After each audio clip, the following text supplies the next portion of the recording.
कई लोग मंदिर दर्शन करने जाते हैं, बहुत भीड़ होती है, तो वो ठाकुर जी को नहीं देख रहे होते, वो केवल अपनी संशय बता रहे होते हैं ठाकुर जी को। वो वाला काम करवा देना, माता जी बहुत बीमार रहती है उनको ठीक कर देना, बच्चे ऐसे नहीं मानते उनको कर देना, और वहाँ गार्ड पकड़ के खींचते, चलो चलो चलो चलो, एक बात और रह गई है, बढ़िया सी कन्या से मेरा ब्याह करा देना। क्यों बताना है ठाकुर जी को? ठाकुर जी सब जानते हैं। भैया, बालक सबसे सुंदर अवस्था उसकी कौन सी होती है? जब तक वो अपनी इच्छा मां से नहीं कहता, मां जैसा करे उसमें स्वीकार, तब तक वो बालक सबसे सुंदर लगता है। छोटे से बालक को देखो, शुद्धोसी मुक्तोसी निरंजनोसी संसार मायाम परिवर्जितोसी, उस बालक में से कभी दुर्गंध भी नहीं आती। वो बालक इतना कोमल होता है, उसकी त्वचा का स्पर्श करो, उसके गालों का स्पर्श करो, उसकी बातें सुनो, उसके स्वभाव को देखो, उसकी निद्रावस्था देखो, उसकी ऊधम देखो, चलना फिरना देखो, सब आकर्षक होता है। क्यों? क्योंकि वो शुद्ध है, मुक्त है, निरंजन है, और सबसे बड़ी बात, अपनी इच्छाओं से परे है। वो अपनी मातृ इच्छा में रहता है, वो किसी के पराधीन है, अपने ऊपर अधीन नहीं होता। लेकिन वही बालक जब स्वयं इच्छा प्रकट करने लग जाता है, मुझे तो ये खाना है, मुझे तो ये पहनना है, मुझे तो वहां जाना है, मुझे तो उससे मिलना है, मुझे तो ऐसे रहना है, जैसे जैसे ये उसकी इच्छाएं प्रकट होती चली जाती हैं, बालक फिर कोमल रूप से निष्ठुर होता चला जाता। फिर उसके अंदर विकार आने शुरू हो जाते हैं, काम क्रोध लोभ मोह ईर्ष्या द्वेष अभिनिवेश अहंता ममता चिंता, सब उसके अंदर आ जाती है। कब से? जब से वह स्वयं की इच्छा प्रकट करता है। भैया, छोटे बालक रहिए ठाकुर जी के लिए, आपको सब पता है मुझे क्या चाहिए, मेरे लिए क्या जरूरी है, मेरे लिए क्या उपयुक्त है, नाथ वो मुझे दीजिएगा। कितने उदार हैं ठाकुर जी। परंतु उस उदारता में, उदारता का मतलब क्या होता है, वो सब जानते हैं, और सब जानकर के वो देते हैं जो हमारी उम्मीद से भी परे है, जो हमारे कर्म से भी प्राप्त नहीं होने वाला, पुण्यों से भी प्राप्त नहीं होने वाला, जो हमारे अधिकार में है ही नहीं, वह भी हमें जो दे दे उसको उदार कहते हैं। पर हम लोग ठाकुर जी की उदारता पे प्रश्न चिन्ह उठा देते हैं। कैसे? उन्हें जाकर के बता करके, हमें तो ये चाहिए, हमें तो ऐसा चाहिए, हमें तो वैसा चाहिए। ठाकुर जी कहते हैं हमको उदार कहते हैं सब लोग, लेकिन तुम चाहते हो कि तुम्हें यही मिले तो ठीक है, ये ले जाओ। और फिर पछताते हैं हम बाद में। जिस वस्तु को हमने ठाकुर जी से बड़ी याचनाएं मिन्नतें करके मांगा, याद रखिएगा, लिख लीजिएगा कहीं पर, अनेक व्रत अनुष्ठान करके, खूब भाग दौड़ करके, हाथों पर कपूर जला जला करके, नंगे पांव चल चल करके, पैरों में छाले कर करके हमने देवताओं से या भगवान से जिस किसी भी संसारी वस्तु की याचना की है, वो वस्तु मिल तो जाएगी पर वो बहुत सुख नहीं दे पाएगी आपको, क्योंकि वो आपने अपनी इच्छा से प्राप्त की है। ठाकुर जी के भरोसे रहो, आप जो देना चाहो नाथ दे दो, हमें सब स्वीकार है।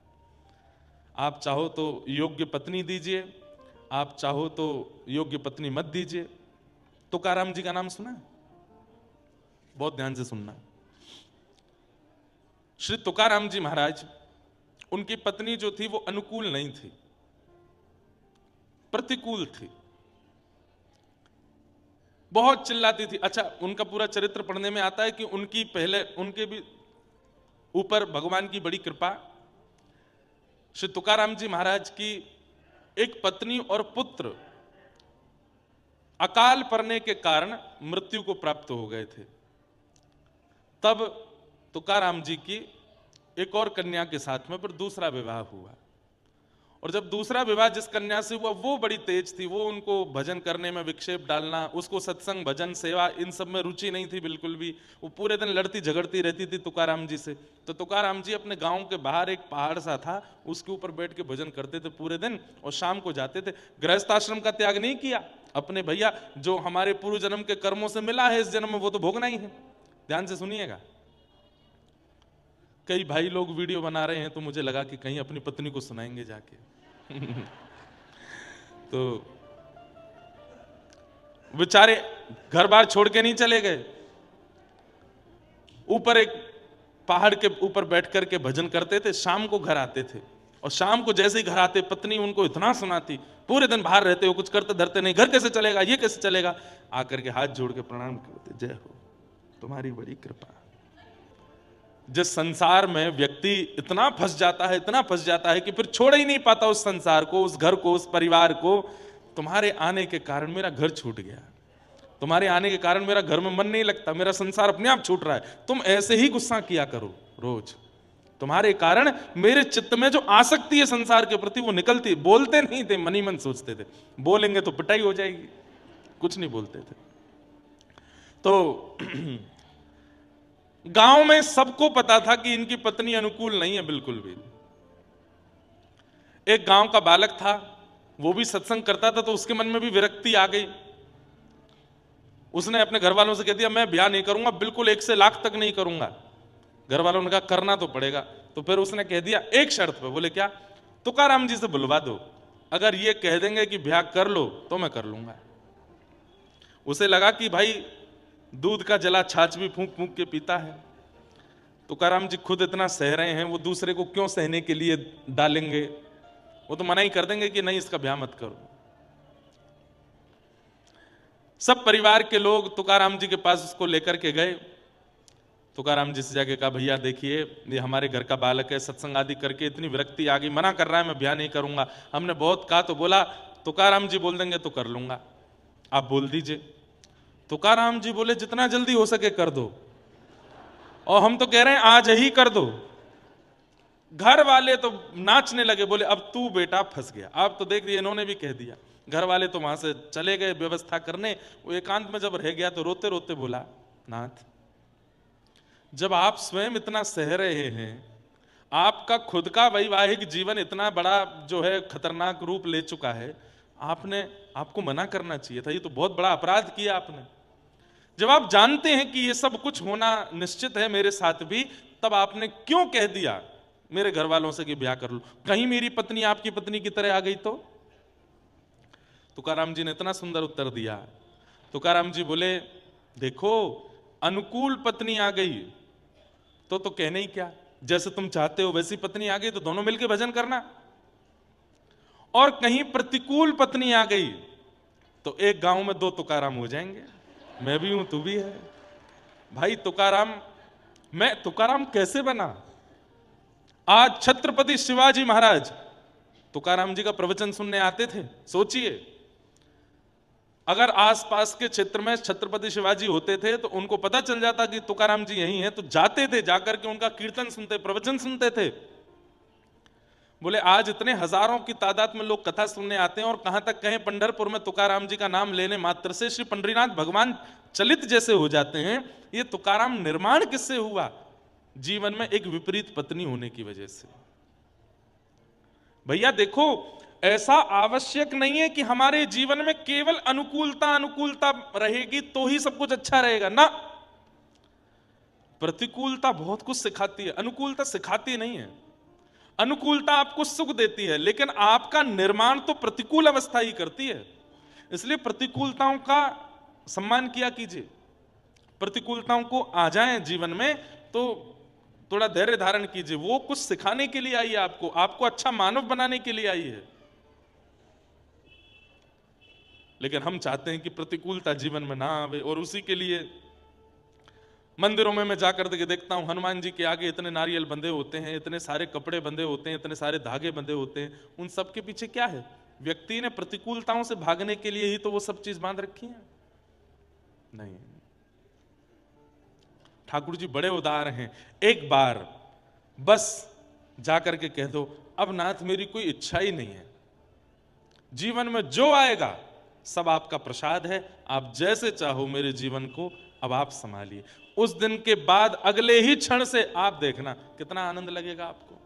अरे महाराज चलते चलते मोच भी आ जाएगी ना, तो वाह राम जी अच्छा मोच दे रहे हो, शायद इस मोच से कुछ भला करना होगा इसलिए दे रहे हो।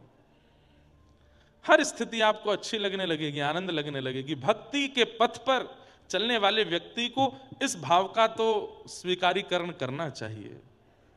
जीवन में जैसी जो स्थिति आ जाए सब ठाकुर जी की कृपा है। तो चार थे स्वविज्ञ स्वराट, वो अविज्ञ हैं, अनविज्ञ नहीं है, सब जानते हैं। आप बताइए मत जाकर के उनको सब पता है। आप तो बस जाके प्रणाम करो नाथ, सब जानते हैं आप। और ये भी मत कहो सब जानते हैं आप, बल्कि ठाकुर जी को प्रणाम करके यूं कहो, ठाकुर जी इस संसार में मुझसे ज्यादा सुखी कोई नहीं है, मैं बहुत प्रसन्न हूं। ठाकुर जी तुरंत समझ जाएंगे अबई अबई गिरता हुआ आया है, चोट लगी है, इतना सब कुछ सह करके आया, लेकिन मेरे आगे आगे क्या कह रहा है, मैं बहुत प्रसन्न हूं। तो ठाकुर जी के अंदर और दया आ जाती है आपके लिए। ठाकुर जी फिर बिगड़ी हुई स्थितियों को संभाल देते हैं। बोले देखो इतना दुखी है फिर भी कह रहा है कि मैं बहुत प्रसन्न हूं। ये प्रेम का स्वभाव है कि प्रेमी के सामने जाकर के उसका प्रेमी, जैसे मां वो बुखार में थी, लेकिन पता चला कि बेटा लखनऊ गया है, कोई बहुत बड़े कार्य को संपादित करने गया है, तो घर में सबको बोल देती उसको मत बताना मैं बुखार में हूं, उसको मत बताना मुझे ये पीड़ा है, उसको नहीं बताना, वो बेचारा वहां गया चिंता करेगा। माँ बोल भी नहीं पा रही, लेकिन देखती है बेटे का फोन आया तो उठा, हाँ मैं ठीक हूं, हाँ बहुत बढ़िया, सब अच्छा आनंद में, ये खाया ये पिया ये सब किया। क्यों? क्योंकि उसका प्रेम ऐसा है, वो बताना नहीं चाहती अपने पुत्र को कि मैं कष्ट में हूं, मैं पीड़ा में हूं, वो चिंता करेगा। हमको ये बात तभी ठाकुर जी के लिए क्यों नहीं लगती कि हम अपना कष्ट बताएंगे तो उनको चिंता हो जाएगी, क्यों बता रहे हैं? नहीं बताना नाथ, हम बहुत प्रसन्न हैं, खूब आनंद में। अरे हम तो कहते हैं ठाकुर जी के आगे जाके 2-4 बार उछल लिया करो, थोड़ा नाच के दिखाया करो, देखो मुझसे ज्यादा प्रसन्न कोई नहीं है, मैं बहुत खुश हूं नाथ। ठाकुर जी आनंदित हो जाते हैं, ठाकुर जी के नेत्र सजल हो जाते हैं, देखो कितने कष्ट में हैं लेकिन नाच रहा है मेरे आगे। सूरदास जी नेत्र नहीं है, लेकिन हर दिन हंसते हुए जाते हैं और ठाकुर जी के आगे जाकर के बड़े नाच करके, नाथ मुझसे ज्यादा सुखी कोई नहीं संसार में, मुझसे ज्यादा प्रसन्न कोई नहीं संसार में। तो ठाकुर जी स्वयं तो कभी कभी नहीं बोलते थे, पर किसी के द्वारा अपने मन की बात ठाकुर जी सूरदास जी से बुलवाते, उत्तर देखूं क्या बोलेगा। तो किसी ने जाके बोल दिया, सूरदास जी तुम्हारे नेत्र नहीं, भगवान ने तुमको नेत्र नहीं दिए, फिर भी तुम ठाकुर जी के आगे आकर के कहते हो तुम बहुत प्रसन्न हो। अरे भैया कैसी बात कर रहे हो तुम, ठाकुर जी ने मुझे नेत्र ना देकर के बहुत बड़ी कृपा की है। बोले क्यों? बोले भैया अगर सामने गड्ढा आ जाए तो नेत्र वाले की जिम्मेवारी बन जाती कि गड्ढा देख के संभल के चले, पर मेरे तो नेत्र ही नहीं है, क्योंकि मेरी जिम्मेवारी मुझ पे नहीं ठाकुर जी ने ले रखी है कि तो मैं बचाऊंगा। आप अगर कोई अपराध करते हैं तो आप पर ठाकुर जी उंगली उठा सकते हैं, तेरे पास हाथ थे, पैर थे, आंख थी, बुद्धि थी, सब कुछ था, फिर भी तूने अपराध किया। अरे भाई कोई अपराध करने वाला व्यक्ति कह दे मुझ पर तो ये था ही नहीं, मेरे पास तो ये सामग्री नहीं थी इसलिए मुझसे हो गया, तब ठाकुर जी मान लेते हैं हाँ भाई तेरे पास तो था ही नहीं, तुझसे हो गया, तो उसमें क्या कहें। उसकी जिम्मेवारी तो ठाकुर जी धारण करते हैं।